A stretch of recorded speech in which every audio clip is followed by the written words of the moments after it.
When the divorce papers landed at my feet, I felt nothing but cold amusement. The ink was barely dry. Each character carved into my heart like a blade. Lady Chen shows no respect for her husband's authority and fails in her wifely duties, bringing discord to this noble household. These papers hereby dissolve our union. From this day forward, we are strangers. I looked up at the man I'd called husband for 8 years, Lord Weihan of the Guangming estate. Still devastatingly handsome, his emerald silk robes couldn't hide the aristocratic arrogance that radiated from every pore. Those eyes that once gazed at me with warmth now held nothing but ice-cold disdain. "Ruan," he said, his tone as casual as if discussing tomorrow's weather. "We've been husband and wife. I'm giving you dignity. Pack your belongings and leave through the side gate. There's a carriage waiting to take you to the old country property." I let out a soft, bitter laugh. Dignity. Everyone in the capital knew he was about to marry Princess Leian, His Majesty's most cherished daughter. How could royalty possibly share a husband with some nobody merchant's daughter? So naturally, I had to be discarded. And that bit about bringing discord was absolutely hilarious. My son, our son, little Pebble, was already 7 years old. This was about erasing me, wiping every trace of my existence from this house and from Weihan's life entirely. "My lord," I rose to my feet, ignoring the papers completely and meeting his gaze head-on. 8 years of marriage. I've managed your household, honored your parents, worked myself to exhaustion. Surely that counts for something. All I ask is to see my son one last time. To say goodbye. His brow furrowed. Those handsome features I'd once found so captivating now looked like weapons aimed at my chest. "Absolutely not," he refused coldly. "Tianyu is this house's heir and future pillar. You're a discarded woman with no claim on him. I won't have his prospects damaged by association with you." Those words shattered whatever remained of my heart. Damaged. The child I'd carried for 10 months, the one I'd nearly died bringing into this world in his father's mouth, I'd become a stain on his reputation. How utterly laughable. "My lord," I forced down the sob rising in my throat, stretching my lips into a rigid smile. "Tianyu, little Pebble, he is after all my." "Enough." Weihan slammed his fist on the table, making the teacups rattle and jump. The woman who'd been enjoying the spectacle from her seat finally spoke up with a tinkling laugh. "Oh darling, why waste your energy on her? Princess Leian, resplendent in her court robes, her golden hairpins catching the light as they swayed with each movement. Her beauty was undeniable, the kind that launched dynasties and toppled kingdoms. But in that moment, all I saw was the viper beneath the silk. "Sister," she addressed me with saccharine condescension. "Surely you must see reason. Tianyu will be a prince consort's stepson. His position is far too elevated for someone of your background to maintain any connection." Every sister dripped with patronizing pity and towering arrogance. She looked at me the way one might look at a stray dog begging for scraps at the table. I lowered my eyes, done arguing. I knew any further words would only invite more humiliation. Slowly, I bent to retrieve the papers from the floor, folded them carefully, and tucked them into my robes. Then I curtsied deeply to Weihan. "Thank you for 8 years of protection, my lord." Each word deliberate and crystal clear. Chen Ruan takes her leave. I turned and walked away, spine straight, step by measured step. I could feel their eyes boring into my back, no doubt expecting me to collapse in tears or beg for mercy. Behind me, Weihan's mocking laughter echoed through the hall. Typical short-sighted woman, thinking she could manipulate me through the boy. Princess Leian's honeyed voice chimed in. "Quite right. As if Tianyu would show any affection for a cast-off like her. Watch, the child won't even glance her way." These common women always overestimate their importance. Their words were poisoned needles piercing my back, but I didn't falter. Each step I took was a promise to myself that one day, they would eat every single one of those words. At the moon gate, I found my son, Tianyu, little Pebble as we called him, dressed in his finest sapphire silk. His small frame stood ramrod straight, back turned to me. Even from behind, I could see the tension in his little shoulders. The steward impatiently prodded, "Madam Miss Chen if you please." The young master has his studies and won't be seeing you off. I stared at that tiny, solitary figure. My heart felt crushed in an invisible fist, the pain so acute I could barely breathe. How desperately I wanted to run to him, to hold him and tell him his mother wasn't abandoning him, that I would fight my way back to him. But I couldn't. Not yet. I drew a deep breath and walked past, my steps measured and deliberate. As we brushed shoulders, Weihan's pleased voice drifted over from the hall. See? Exactly as I said. No bond between them. He doesn't even turn around. The boy knows where his loyalty should lie. I stumbled slightly, tears threatening to spill. Yes, my son, my little Pebble, truly hadn't looked back, hadn't shown even the slightest reluctance to see me go. To anyone watching, we were exactly what Weihan had claimed, strangers bound by nothing but unfortunate circumstance. I closed my eyes, forcing back the tears, and hurried away from that gilded cage that had imprisoned 8 years of my youth. Every stone in the courtyard, every flower in the garden held memories. I'd planted those chrysanthemums. I'd supervised the repair of that pavilion. I'd lived and breathed for this household, and now I was being cast out like garbage. In that rickety carriage, with the wheels creaking and groaning over every rut in the road, I finally allowed myself to stop pretending to be strong. I opened my palm to find a small, warm pebble resting there. Little Pebble had pressed it into my hand as we passed, so quickly that no one else had noticed. Our secret. He'd once told me this stone was like him and would always stay with Mama. The floodgates opened. Clutching my meager bundle, my mind echoed not with Weihan's cruelty or Princess Lianhua's mockery, but with the memory of my son kneeling before me the night before. In the dead of night, little Pebble had slipped into my room, his small face bearing an expression far too grave and determined for his years. The moonlight streaming through the window made him look like a tiny general preparing for battle. Mama, he dropped to his knees, startling me. You must leave quickly. Little Pebble. What nonsense. I moved to help him up, my heart breaking at the sight. I know everything. His eyes were red-rimmed, but he stubbornly held back tears. Father's marrying that princess. They're throwing you out. I heard them planning it in the study. They think I was asleep. My heart clenched as I crouched to embrace him, but he gently pushed me back. Little Pebble, don't be frightened. Mama. Mama, listen to me. He cut me off, pulling a thick stack of papers from his robes and pressing them into mine. Father's hidden account books and property deeds from his study. I copied everything. These are the real deeds to all the properties. Father filed fake ones with the magistrate while keeping the originals locked in his secret compartment. He thinks I don't know. I stared at the papers in shock, barely believing my eyes. All these estates, hot springs, orchards, vineyards, and even a porcelain workshop. The sheer scope of Weihan's hidden wealth was staggering. Father bought them secretly using your dowry money, then claimed all the profits as his own. Little Pebble's voice was barely a whisper, but every word rang clear. 4 years, he's used your money to support his network, building connections to reach today's position. Mama, everything he has, he built on your back. And now he's discarding you like you were nothing. His small hands gripped mine tightly. Take these and go far away, Mama. Don't look back. Father's bewitched by that princess. He's not the same man anymore. This house devours people. If you stay, they'll grind you down to nothing. I've seen what they do to servants who displease them. I won't let them do that to you. He looked up at me, those eyes so like his father's holding no trace of childhood innocence, only heartbreaking maturity and determination.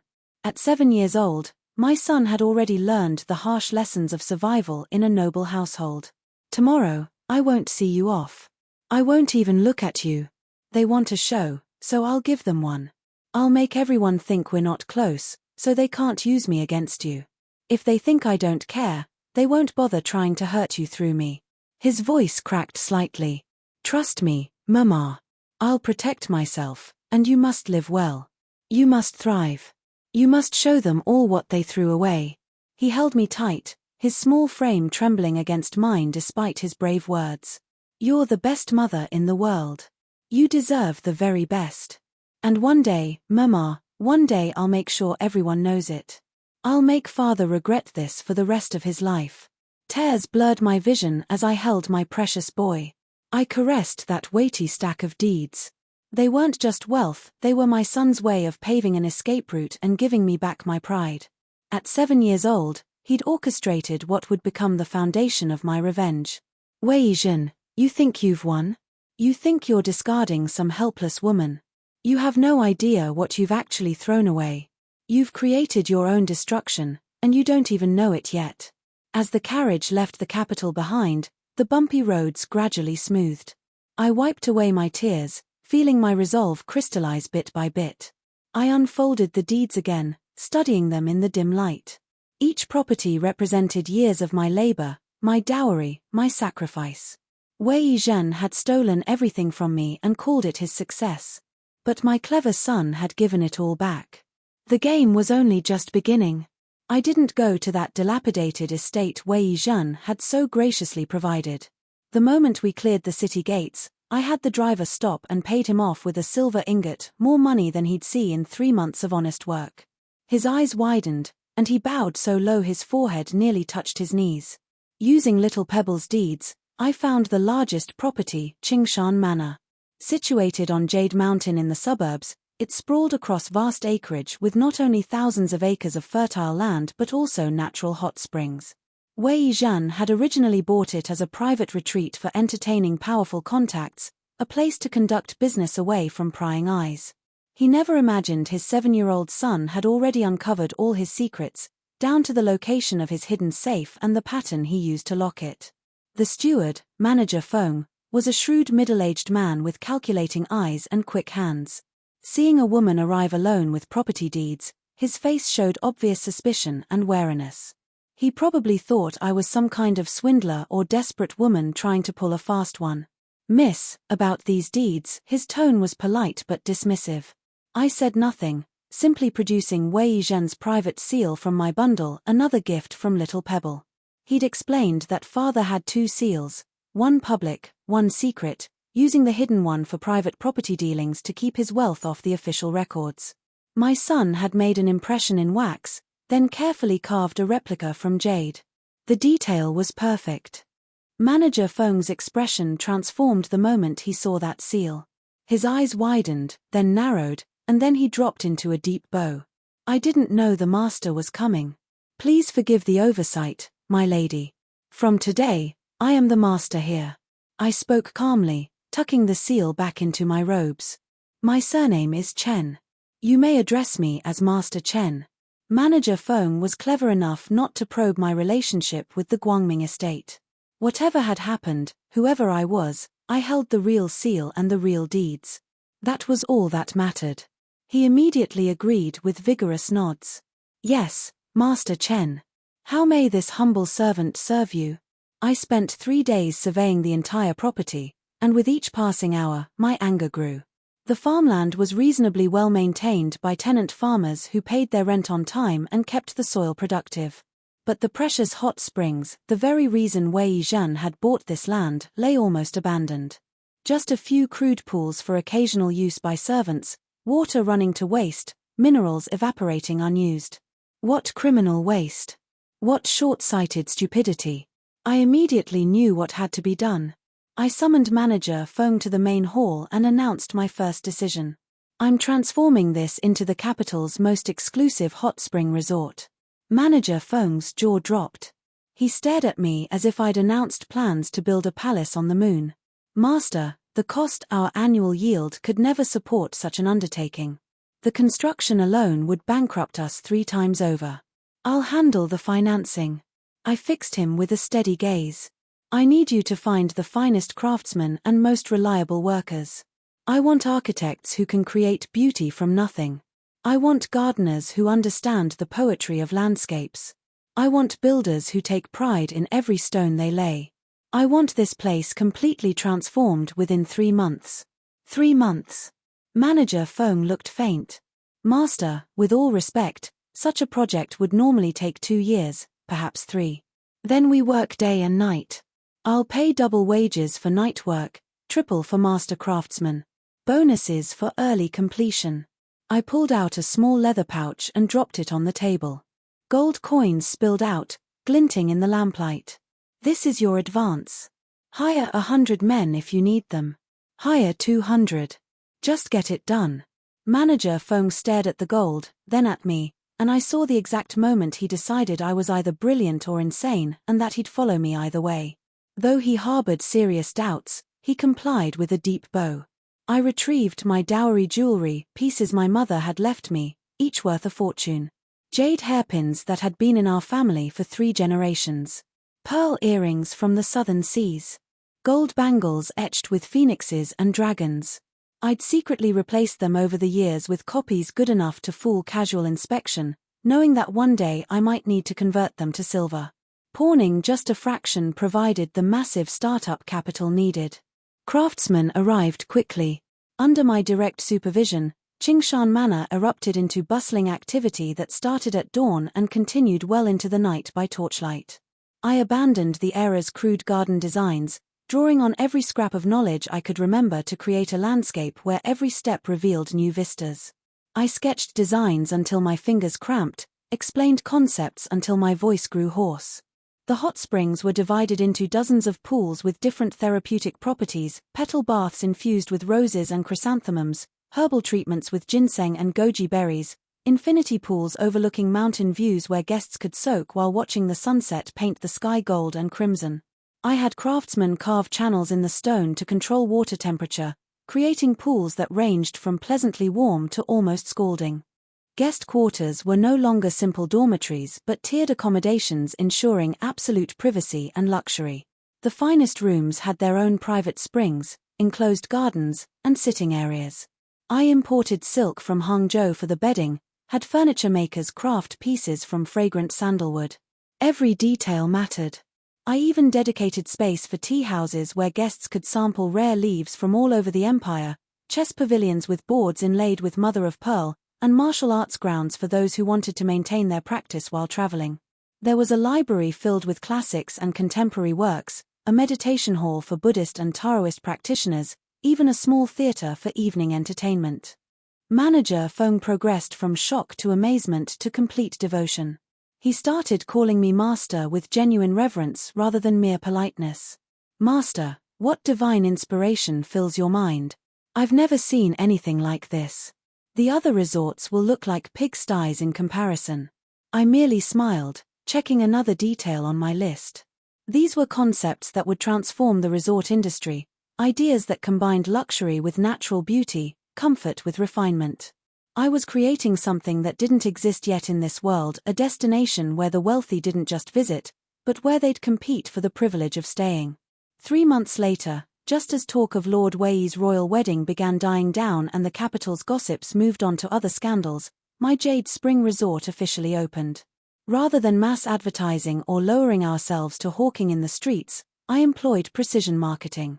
Through Manager Feng's connections, I sent exquisitely crafted golden invitations to several demanding scholars and wealthy idlers known for their refined taste, the capital's trendsetters. These were men whose opinions could make or break reputations, whose word could turn unknown artists into masters overnight. Win them over, and customers would follow like iron drawn to a lodestone. Sure enough, after that first group's experience, the entire upper circle exploded with excitement. Within a week, you couldn't attend a banquet or tea gathering without hearing about the resort. Have you heard? There's this new place called Jade Spring Resort in the suburbs. The springs are absolutely transformative. My old shoulder injury stopped aching after just 3 days. It's not just the springs. They use the finest Hangzhou silk bedding. I checked myself. It's genuine grade A imperial silk. They burn imported amber incense. Even their soap carries the most elegant floral fragrances. I asked what it was, and they said they make it themselves with flowers from their own gardens. But the food is incredible. Looks simple, but every dish is exquisite perfection. They served me a simple bowl of rice porridge, but the rice was sweet as honey, and the garnishes were arranged like paintings. I heard they poached their chef from Jiangnan for 1,000 gold pieces, and he brought his entire team with him. The staff treat you like visiting royalty, but they're never intrusive. Everything you need appears before you realize you need it. It's like magic. And the scenery. Every window frames a perfect view. Every path leads somewhere beautiful. The master who designed it must be a genius. Overnight, Jade Spring Resort became the hottest topic in town. Bookings required at least a month's wait, sometimes two for the finest accommodations. I instituted a membership system, pay a substantial fee upfront, gain access to booking, special services, and exclusive amenities. Membership cards became symbols of status and taste among the capital's elite. People began collecting them like scholars collected rare books. I was making money hand over fist, profits rolling in like a flooding river. I quickly redeemed my pawned jewelry and began systematically reclaiming other properties little Pebble had documented. Each one I bought back felt like reclaiming a piece of my stolen life. I was no longer Chen Ruan, dependent wife of the Guangming estate. I was Master Chen, the capital's newest magnate and most mysterious businesswoman. Rumors swirled about my identity. Some said I was a runaway princess from a neighboring kingdom. Others claimed I was a wealthy widow from the south. A few insisted I was actually a man in disguise, because surely no woman could be so shrewd in business. Let them gossip. Mystery only added to my allure. Meanwhile, the Guangming estate was struggling rather badly. Princess Leian, raised in pampered luxury where her every whim was indulged, maintained royal airs even after marriage. Disdaining the household's current standards as beneath her dignity, she demanded constant upgrades and novelties. New furniture every season. Imported delicacies for every meal. Clothing from the finest silk merchants. Jewelry that outshone every other woman at court. Expenses flowed like water through a broken dam. Neither understanding nor caring about budgets or household management, she drained the estate's treasury within months. When servants tried to explain that funds were running low, she had them beaten for impertinence. When Weihan sent men to collect rent from his properties, they returned looking thoroughly defeated, as if they'd been sent to negotiate with bandits rather than collect what was rightfully owed. My lord, the estates have all changed ownership. What? Weihan shot to his feet, sending his chair clattering backward. Preposterous. The deeds are right here. He gestured at his study, where he kept his documents locked away. But the new owner holds officially registered authentic deeds, my lord. Ours are forgeries. The servant's voice trembled. The magistrate examined them himself. Our documents are worthless. Weihan's face went ashen. He immediately understood. Someone had switched them. But who could have managed such a feat right under his nose? Who had access to his private study, knowledge of his hiding places, and the skill to forge his seal well enough to fool the magistrate? He never suspected his quiet, seemingly obedient 7-year-old son. After all, Tianyu was just a child who spent his days studying classics and practicing calligraphy. What could a child possibly know about property deeds and legal documents? With empty coffers and the princess demanding an elaborate birthday celebration to display her authority as the estate's new mistress, Weihan was at his wits' end. The celebration was meant to announce to all of society that Princess Leian had taken her rightful place, that the Guangming estate had risen to unprecedented heights. Cancelling it would be a humiliation beyond bearing. Then someone offered a suggestion.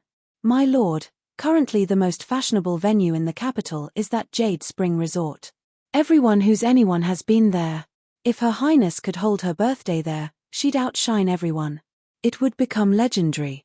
They'd be talking about it for years. Jade Spring Resort? Weihan frowned. I've heard it's impossible to book and ridiculously expensive. Actually, my lord, the resort grows all its own produce, absolutely fresh, better quality than anything in the capital markets. Our household has always sourced from properties in that area, and that land now belongs to Jade Spring.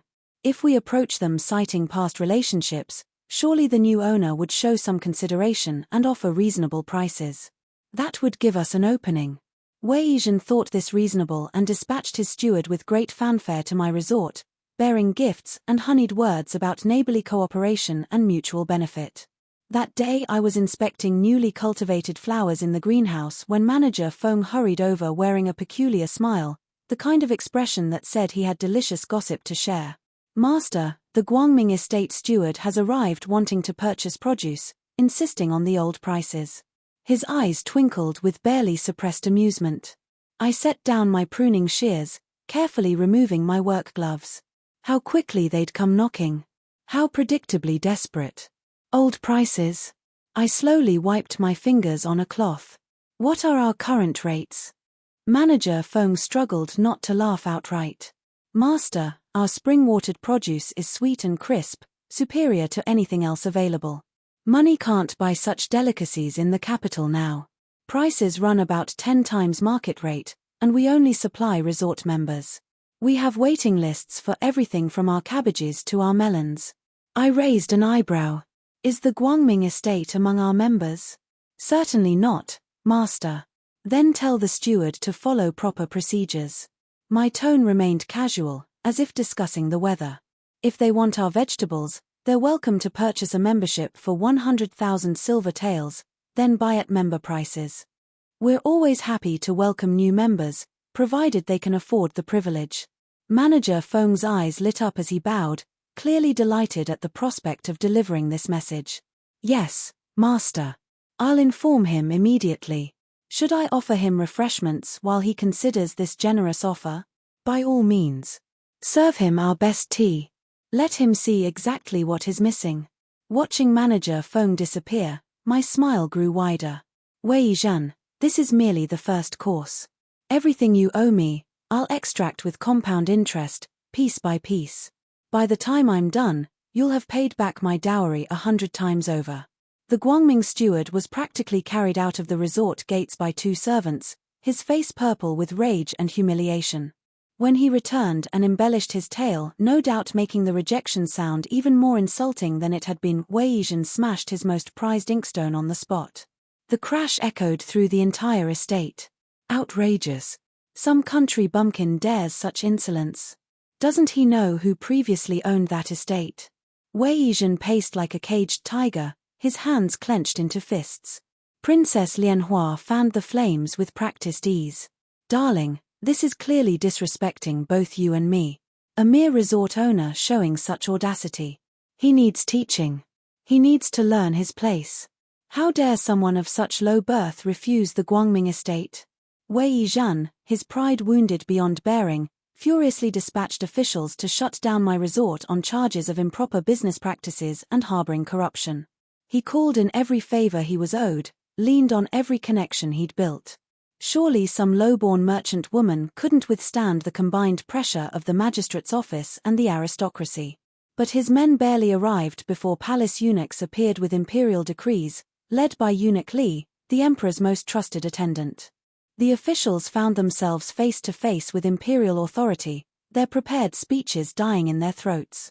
Eunuch Li delivered His Majesty's oral command in a high, clear voice that carried across the resort grounds. Hearing that Jade Spring Resort possessed beautiful scenery and exceptional therapeutic waters, the Empress Dowager, feeling unwell, wished to convalesce there. The resort must prepare properly without fail to receive Her Imperial Majesty. The officials fled in terror, nearly trampling each other in their haste to escape before they could be associated with an attempt to interfere with the Empress Dowager's plans. When Weihan received this news, he was stunned into silence for a full minute. His face cycled through expressions of shock, disbelief, and dawning horror. How had a new resort gained such celestial backing that the Empress Dowager herself would champion it? What connections did this mysterious owner possess? Unknown to him, among the scholars I'd initially invited was one whose wife was the Empress Dowager's niece. She described the resort's virtues to Her Majesty in glowing terms during a visit, and the Empress Dowager, feeling restless and bored with palace life, had developed interest in such a refreshing retreat. A few carefully worded suggestions, and Her Majesty had decided that a stay at Jade Spring would be just the thing for her lingering headaches. Weihan's scheme backfired spectacularly, instead elevating Jade Spring Resort's reputation even higher. A place worthy of the Empress Dowager's residence, what unimaginable prestige. Visitors nearly trampled down our gates, begging for any available booking. I raised prices again, and still they came. Meanwhile, Princess Lianhua's birthday celebration, lacking funds and losing face, was hastily held at the estate with whatever could be scraped together. Reportedly, the princess criticized the food quality so harshly during the banquet that guests squirmed in their seats with second-hand embarrassment. Weihan was thoroughly humiliated before the entire court. The couple's loud arguments behind closed doors became common knowledge among the servants, who whispered gleefully about their master's troubles. Hearing Manager Feng's reports, I felt completely calm. Everything was proceeding as expected. Lianhua had married Weihan for advantage and status. He'd married her for power and imperial connections. When those scales began tipping, when the marriage stopped benefiting both parties, their conflicts would only deepen. It was inevitable as sunrise. Just as my business flourished and my name became synonymous with success, an unexpected visitor arrived at the resort. A distinguished elderly gentleman appeared, modest in dress but radiating unmistakable authority. His robes were simple scholar's garments, but the fabric was the finest silk.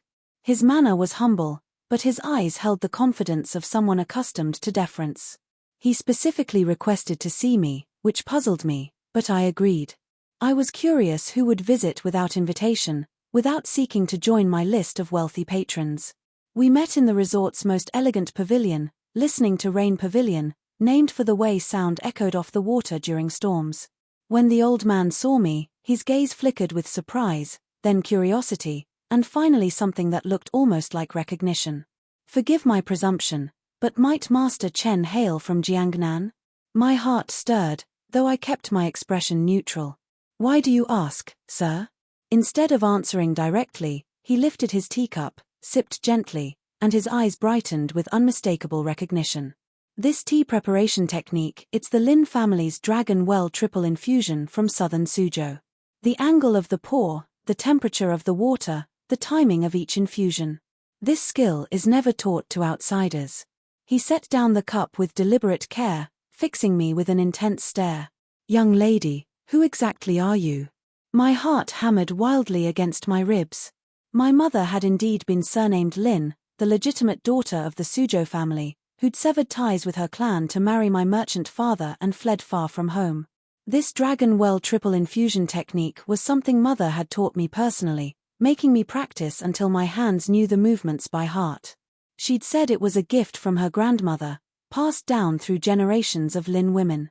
Looking at this elderly gentleman, his features bore remarkable resemblance to my mother's, the same high cheekbones, the same shape to his eyes, the same way of tilting his head when listening intently.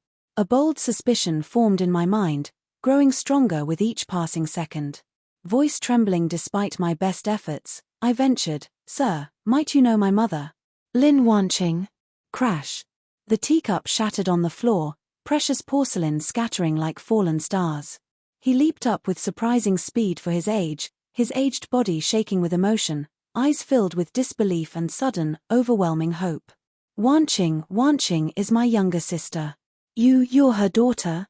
Tears poured down my face, hot and unstoppable. "Uncle." That single word made this man who commanded respect even from the emperor, Grand Scholar Lin Ming, the man who'd tutored 3 generations of princes, burst into tears on the spot. He pulled me into an embrace, this dignified scholar who never showed emotion in court, and wept like a child who'd found something precious he'd thought lost forever. After my mother's estrangement from the family, the Lins had never stopped searching for her. They'd sent people to every province, checked every merchant registry, followed every rumor. When my parents died and I was sent to the capital to marry Weihan, all contact was lost. The family had assumed we'd both perished long ago, perhaps in one of the bandit attacks that plagued the merchant roads. Recently, hearing of a mysterious businesswoman in the capital who operated with remarkable skill and brewed exquisite Jiangnan tea using techniques known only to the Lin family, Uncle Lin Ming had come to investigate out of curiosity, never imagining he'd find his long-lost niece. Gripping my hands as if afraid I might vanish, he listened as I haltingly recounted these years' experiences. I told him everything, the marriage, the loneliness, the slow realization that Weihan had married me for my dowry and nothing more, the years of managing his household while he built his career on my family's money. When I reached my divorce, Uncle Lin Ming trembled with rage. His face turned red, then white, and then he smashed the nearby pearwood table with one blow, splitting it clean down the middle. "Weihan, how dare that Guangming lord treat my Lin family's daughter so shamefully?" His eyes blazed with protective fury. "You rest assured.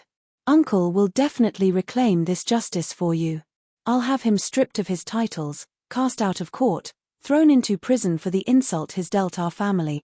I shook my head, steadying him with both hands on his arm. Uncle, there's no need. How can there be no need? Uncle Lin Ming raged, his scholarly composure completely shattered. After all the wrongs you've suffered, should it simply end here? Should that ungrateful dog walk away unpunished? Uncle. I met his eyes with calm determination, and he quieted, seeing something in my gaze that made him pause. A gentleman's revenge takes 10 years. To truly destroy someone, you must break their spirit. I don't want just his life.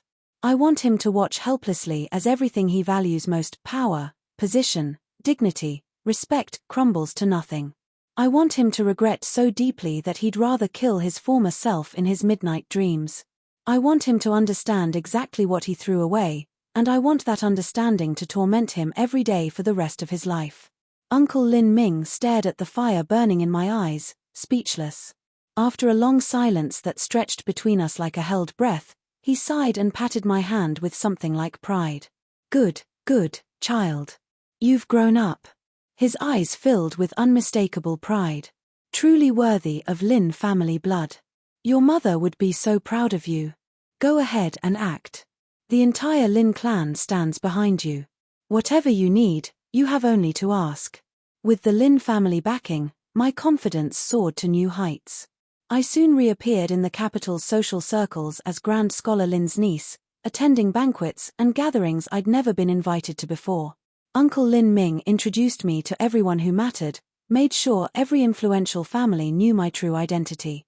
This news hit like a meteor striking a placid lake, creating massive waves that rippled through every level of society. Everyone was astounded. The merchant's daughter discarded by the Guangming estate was actually the Grand Scholar's blood niece. The woman Weihan had thrown away like garbage was connected to the most powerful scholarly family in the empire. This was the year's biggest joke and most resounding slap delivered squarely to the Guangming estate's face. People who'd ignored me before suddenly remembered we were old friends. Women who'd looked down their noses at me now sought my company. Invitations flooded in. No one was happier than my son, little Pebble.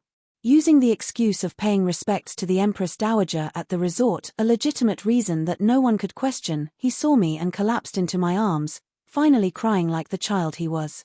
All the composure, all the careful control he'd maintained for months, shattered. Mama, I knew you were extraordinary, he sobbed into my shoulder. I knew you'd come back different. I knew it. Holding him, I felt both heartbroken and amused, stroking his hair as he clung to me. Silly boy. Here with Mama, you don't need to pretend being grown up anymore. You can just be my little Pebble. But he shook his head, wiped his tears with the back of his hand, and resumed that composed expression, though his eyes were still red. Mama, it's still not enough. His gaze was steady and determined, no longer a child's gaze but a strategist's. I want him to come begging for you himself. I want him on his knees. I was startled by the intensity in his voice. Little Pebble just smiled, an expression carrying strategic thinking beyond his years, and I saw Weihan in that smile, but tempered with compassion, with justice. I didn't know exactly what my son planned, but I chose to trust him. He'd already proven himself more capable than most adults. Meanwhile, learning my true identity, Weihan reportedly sat in his study all night, unable to sleep, unable to think clearly. Servants heard him pacing until dawn, talking to himself, sometimes laughing bitterly. He finally understood what tremendous advantage he'd thrown away. The Lin family led the scholarly faction that could sway court politics with a word. With their support, he could have soared to heights undreamed of, perhaps even become a minister, maybe Grand Chancellor. Instead, for a princess with beauty and status but no real political value, Lianhua's father was a minor prince with no influence. He'd personally destroyed this heaven-sent opportunity. He'd traded gold for copper and called himself clever. His regret was eating him alive, consuming him from the inside. Weihan began haunting Jade Spring Resort constantly, abandoning all aristocratic pride. The man who'd once been so conscious of his dignity, who'd divorce me rather than appear weak, now threw himself at my feet in spirit if not in body. Sometimes he brought expensive gifts, jade ornaments, silk paintings, rare books that my servants returned untouched. Sometimes he'd stand outside the gates all day, from dawn to dusk, hoping to glimpse me from afar. That lovelorn act might fool strangers, might win him sympathy from those who didn't know the full story, but it only disgusted me. Every time I saw him there, I remembered him throwing divorce papers at my feet. I ordered the gates shut whenever he appeared, and if he tried to climb the walls, I had guards escort him away. Unable to enter, unable to see me, he tried approaching my people. He found Manager Feng with bribes, hoping for intercession, offering gold and promises of future favor. Manager Feng hurled the gold back in his face with more force than strictly necessary. My lord, our master says Jade Spring Resort doesn't welcome anyone surnamed Wei, especially ungrateful wolves who bite the hands that fed them. Rebuffed again, Weihan targeted my uncle, Uncle Lin Ming, arriving at the Grand Scholar's residence with lavish gifts that required 3 carts to transport. He was swept out by household guards before reaching the front door, his gifts dumped unceremoniously in the street. Our Grand Scholar says not to let the Guangming estate's foul luck contaminate our threshold. Take your ill-gotten gold and leave before we set the dogs on you. Wei Zhan's wife-pursuing campaign became the capital's laughingstock. People pointed and whispered whenever he appeared in public.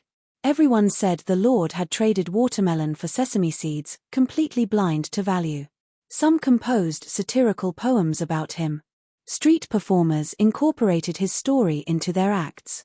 Princess Lianhua, mortified by his behavior and the damage it was doing to her own reputation, fought with him constantly.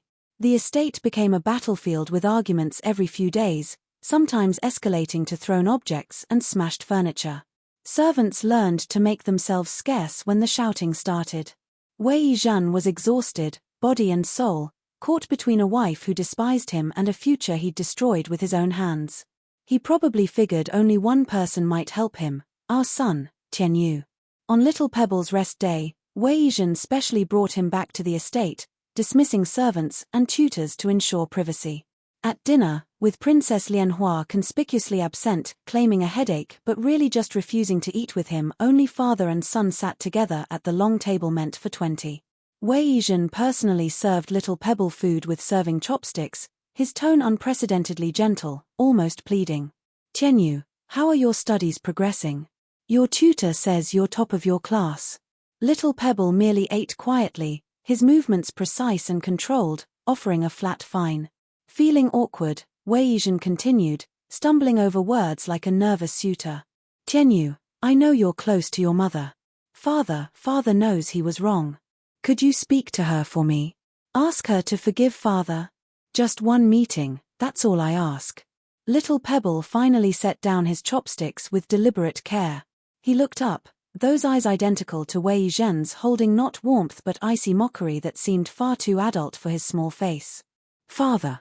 His voice was quiet but crystal clear, each word precisely enunciated. Who said Mema was my disgrace and forbade me from seeing her?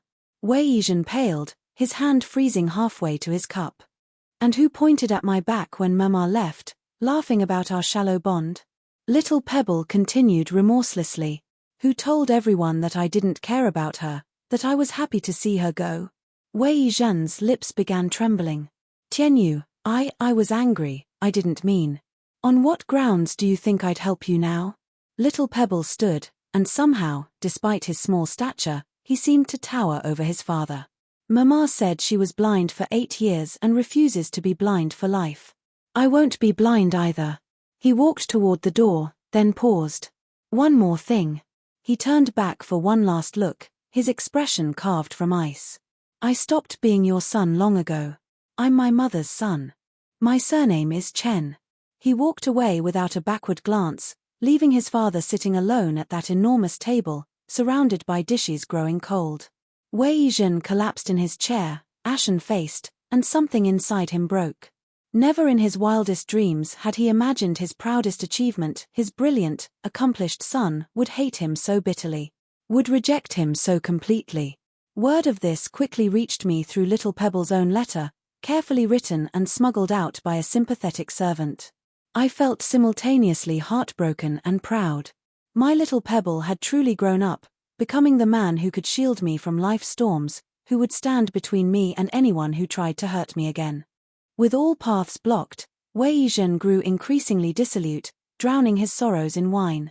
Servants found him in the study at all hours, drunk and raving. Princess Leian, seeing his worthlessness and fearing association with his falling star, became openly contemptuous. She stopped even pretending to respect him, insulting him before servants and guests alike. At court, Uncle Lin Ming rallied scholarly officials in frequent attacks, impeaching Weihan for family mismanagement and moral bankruptcy. They dredged up old instances of backstabbing colleagues and stealing credit during his climb to power, incidents that had been overlooked when he was rising but now came back to haunt him. Political enemies piled on gleefully, leaving the Guangming estate surrounded and battered from all sides. The final straw came without warning, dropped like an executioner's blade. Border reports announced northern invasions requiring immediate military supplies. Though normally the Revenue Ministry's responsibility, the treasury was depleted from recent construction projects and the emperor was frantic. Where would he find the funds? Uncle Lin Ming stepped forward in court, his voice carrying clearly through the hall. Your Majesty, my niece Chen Ruan offers 1 year's profits from Jade Spring Resort and all her holdings as military funding to resolve this crisis. She asks nothing in return except the honor of serving the empire. The entire court gasped in amazement. The sum Uncle Lin Ming mentioned was staggering, enough to supply an entire army for a year. The emperor was overjoyed, immediately praising me as a heroine among women, a model of loyalty and patriotism.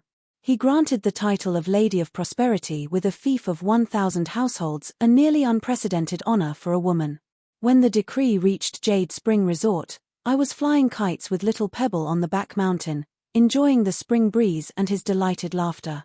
I accepted the decree calmly, kneeling properly and performing the ritual thanks.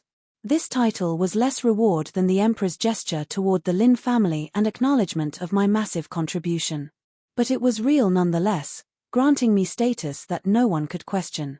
But for Weihan, it was the killing blow. His discarded wife had become a noble lady while he plummeted from grace. The crushing irony and contrast destroyed him completely. People compared us constantly. She rises while he falls, they said. She thrives while he withers. Karma, they whispered, has perfect aim. Worse was yet to come. Learning of my ennoblement, Princess Leian immediately recognized Weihan as a spent force, a sinking ship she needed to abandon before it dragged her down. She chose self-preservation, appearing before the emperor and empress dowager with tears streaming down her perfect face. She claimed she'd been deceived into marrying him, that she hadn't known about his hidden cruelties and corruption. But now she saw clearly and wished to divorce, dedicating her remaining life to Buddhist prayers for the imperial family's prosperity. Already displeased with Weihan and happy to favor the Lins, the emperor immediately granted her request. The divorce was processed faster than the original marriage. Less than a year after discarding me, Weihan was himself divorced by his princess wife, cast off just as he'd cast me off. When the tree falls, the monkeys scatter. Investigation revealed multiple crimes: land seizure, bribery, falsifying records, embezzlement, all documented with evidence, largely from Little Pebble's copied account books that Uncle Lin Ming presented to the emperor.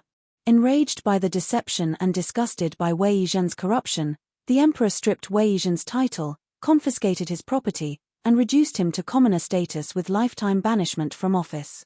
He was forbidden to live within 100 miles of the capital. The once glorious Guangming lord became a penniless prisoner overnight, with nothing but the clothes on his back. Weihan was imprisoned in the Justice Ministry jail, awaiting transport to his place of exile. The day before his departure, I received a letter smuggled out by a sympathetic guard. No longer written with his former confidence, those beautiful brushstrokes I'd once admired, just characters formed in blood, desperate and shaking. Ruan, I was wrong. Truly wrong. For Tianyu's sake, please see me one last time. Reading that bloody letter, I felt no emotion whatsoever. No satisfaction, no pity, no anger. Just emptiness. I went, not from softness or lingering feelings, but to definitively close this chapter of my 8-year youth. To look him in the eye one last time and confirm that I felt nothing. The prison was dank and fetid, reeking of decay and human waste. Weihan wore prison garb, hair disheveled and matted, beard unkempt, his former handsomeness completely gone. He looked like a beggar, like something that had crawled from the gutter. Seeing me in my court robes, clean and dignified, he lunged at the cell bars like a drowning man grasping driftwood, gripping them desperately until his knuckles turned white. Ruan, you came. I knew you still cared for me. I knew you couldn't abandon me. I stood 3 paces away, wearing the court robes the Emperor had bestowed, magnificent and distant. The contrast between us couldn't have been starker.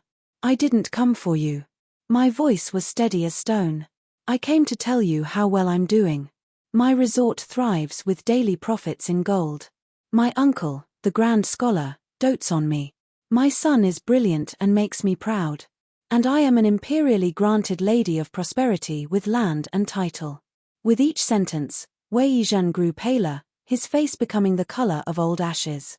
All this glory could have been yours. I looked at him with neither hatred nor emotion, just desolate calm. You destroyed it all with your own hands. Every bit of success you might have had, you threw away for a pretty face and empty promises. No. He babbled incoherently, spit flying from his lips. It was Leian, that witch who bewitched me. She seduced me, promised me power. Ruan, I always loved you. You were the one, always the one. Ha!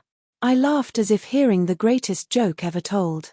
You loved my merchant background that let you exploit my dowry without fear of family interference. You loved my submission that let you carouse while I kept house alone.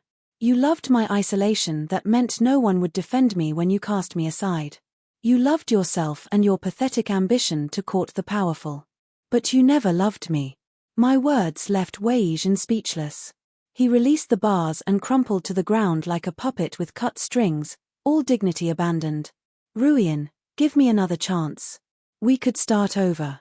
His eyes pleaded desperately, hands clasped as if in prayer.